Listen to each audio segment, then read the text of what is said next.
Hi folks, thanks for joining me for this week's Stillwater pattern. If you're a returning subscriber, welcome back, and if you're new to the channel, please don't forget to hit that subscribe button.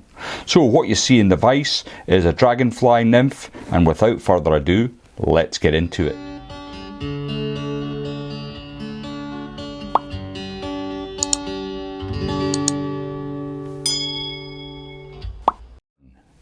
The hook you don't see in the vise is a Hanak H925 barbless hook. It's at size 8 and it's a streamer and Stillwater long shank hook on a heavy wire. Now the reason it's not in the vise is I've got to do some bits and bobs because the eyes I'm using are from Veniards. These are glass Damsel twin-eyed beads. Now they're an unusual bead in that they're not tied on top of the shank, they're tied actually onto the shank. So if I can just show you the bead up at the jaws of my vise, you might see there's a little hole, so I've got to thread it through like I would do a tungsten bead onto the hook like that, and then it can spin like a propeller.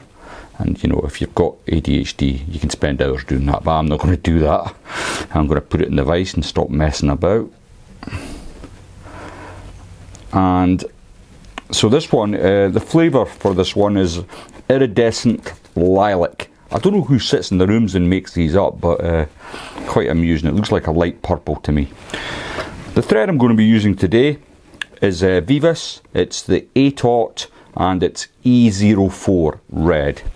I'm going to get plenty of wax onto my thread to start me off, and I'm going to start in behind my eyes, 2 or 3 turns, and then I can take away my waist end. Now next, when you turn these beads, there's definitely looks like it's a more prominent side, and I want that side to be up. Now I'm going to take my time here because I've got to get this part right. I want the bead to be about 1/8 of an inch back from the eye of the hook. So I'm just getting a couple of turns in and just moving it about. Then once I'm content,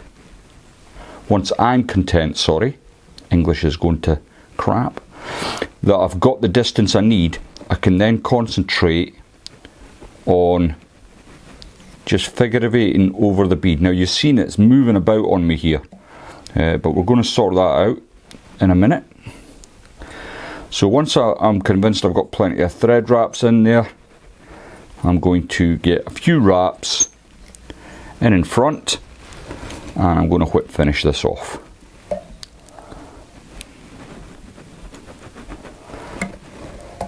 Like so, and you've seen the eyes have moved again, but that's not an issue at this point, because what I'm going to do next is I'm going to soak it in super glue.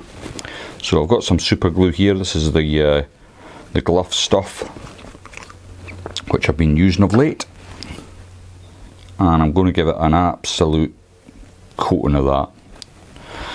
Just turn it the right way up, and the same on the underside. Now I'm not going to make you wait on the glue drying, but what I do is I prepare all my hooks like that. So I tend to not tie more than 5 in a sitting, but I'll leave that now to dry. So I'm going to take that out of the vise, stick it to the side. I'll finish that one off later. And in true Blue Peter style, and for the international viewers, Blue Peter was a show for kids where they showed you how to make stuff out of cardboard. And so when I say Blue Peter style, it's like, here's one I made earlier.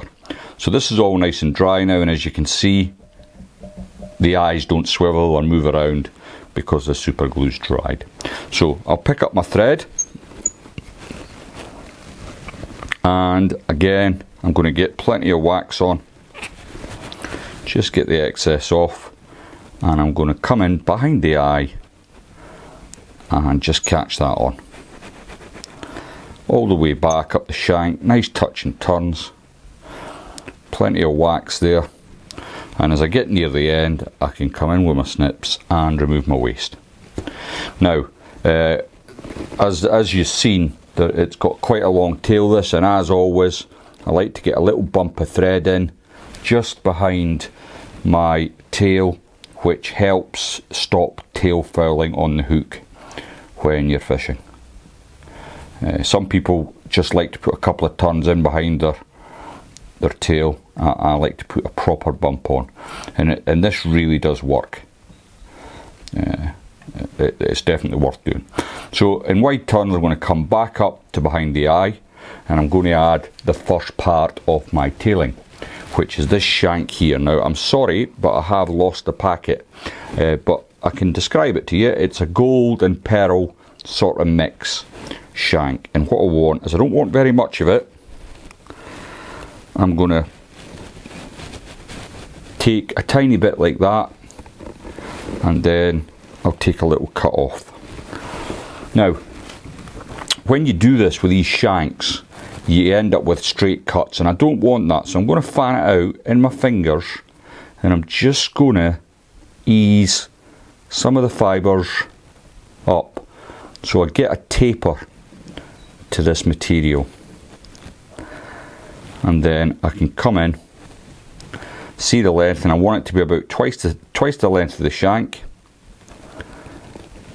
I'm happy enough with that, and catch that in.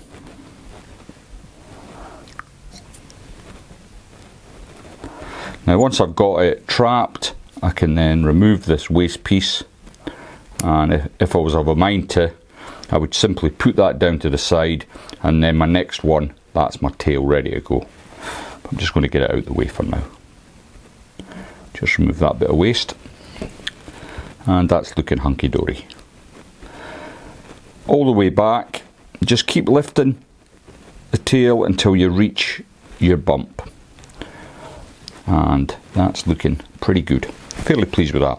Okay, the Marabou I'm using, if I can find the packet, is from Downie. This is his dark olive Marabou. It's a packet I found in the depths of my fly tying stuff, and as you can see, it's a very, very dark olive, which is ideal for this Dragonfly pattern. Now I'm going to take from my thumbnail to my knuckle, so quite a hefty wing. It's going to generate lots of movement for me, and the waist piece, I don't want to cut it too short because I want this tail to be quite long. It's all about movement with damsels and dragonflies alike. You get good movement in there, and you're going to get plenty of action from fish. Again, keep your Marabou on top of the shank and bring it all the way back to where the bump is at the base of your fly there, and that's just about perfect. Sometimes you've got to come in with your fingers and just remove the ends of the Marabou, but I'm really happy with the way that's fallen into place there. Looks just right.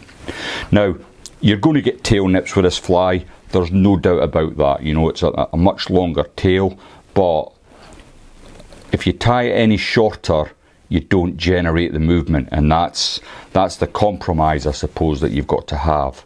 So for the rib, I'm going to be using some of the magic tinsel. I'm really becoming fond of this stuff, and I'm using the 1/16 of an inch. Sorry, the 1/32 of an inch. So it's a combo pack, and it's the thinner of the two. So I've got a little bit out of the packet, and this is the olive, and I'm just checking what side, because there's two sides, and then I can come in with this and trap that into place.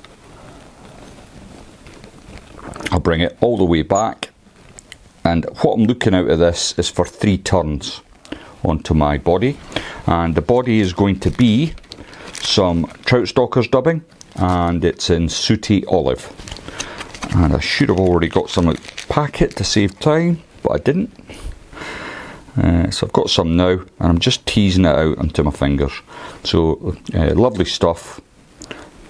The Sooty olive's a great colour. It's although it's predominantly olive, it's got some reds and blues, and I don't know if you've had a very close look at dragonfly nymphs, but they're amazing creatures.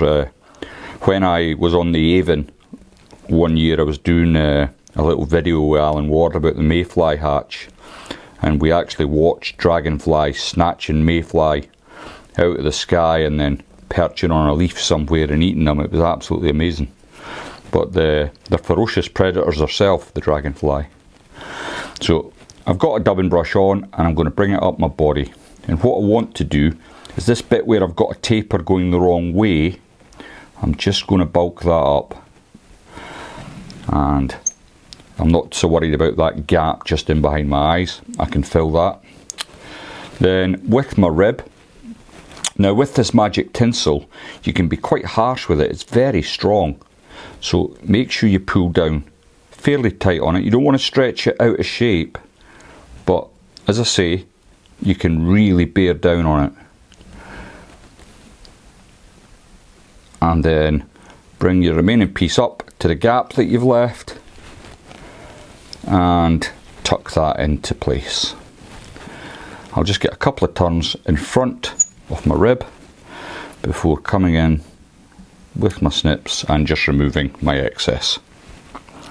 Okay, for the thorax cover, I'm going to be using some of the magic tinsel in red, and this is the wider one. This is the 1/16 of an inch, and I've got a little bit off here. And again, there's two sides to this. There's the dull side and there's the shiny side. So I want the shiny side on the thorax, so I'm going to catch that down first, shiny side down, and catch it into place. I'm just going to turn to make sure I've got it straight.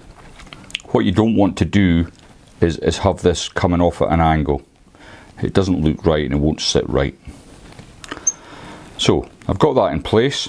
Now there's a couple of ways of doing this. You can just stick a load of dubbing onto your thread and then tease it out, but what I always like to do with this part is just create a small dubbing loop. It doesn't take seconds. The Veevus actually is quite a tough gig to split the thread, but it can be done with a sharp needle or a thread splitter for that matter. It doesn't have to be too exact. We're gonna wind all that in. I'll take the little bit of dubbing that I have caught, and then I can spin that up. If you follow the channel, you'll realise that I'm a huge fan of the old split thread dubbing loop. I think it's a fantastic technique, and you can get some very interesting effects. So I'm just taking off the excess and put it on my bench because I'm going to need that excess at the front of the fly. So this bit here, I want to encourage them fibres to pull back behind the fly, and then as I come across, I'll get a little figure of 8 turn over my eyes. Then the excess that I pulled away from my dubbing loop, I can then dub on as normal with the thread, nice and thin. This one, make sure you, into that dubbing loop fibres, you want all them fibres coming back. You're going to come over maybe once or twice, and then you're going to get in front of the eyes. And that's looking pretty good. Now the reason I use the dubbing loop, of course, is it just scruffs out a lot easier than if I was just to dub it on with my fingers as you would normally, for example. Okay, fairly happy with that. I'm just going to check my thorax cover. I don't want to trap them fibres underneath really. I want them to split either side. I'm going to pull that over to the front of the hook.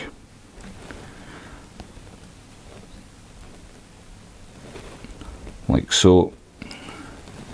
Just make sure you've got that trapped into place directly over the thorax area. You don't want it coming off at an angle or to the side. It doesn't look nearly as good. So I've folded that material back now, and what I can do is come in with my snips and remove. I've been a bit tight with the material there, which didn't leave me much room. And then I can build up a nice head on this fly, and I like red. I like the red heads. I think it makes a difference. It's just another trigger spot for the fish, and it works great. Now, to finish off, before I come in with a whip finish tool, I'm going to just simply add some super glue to my thread. I'll get a couple of turns onto the head, and then with my whip finisher,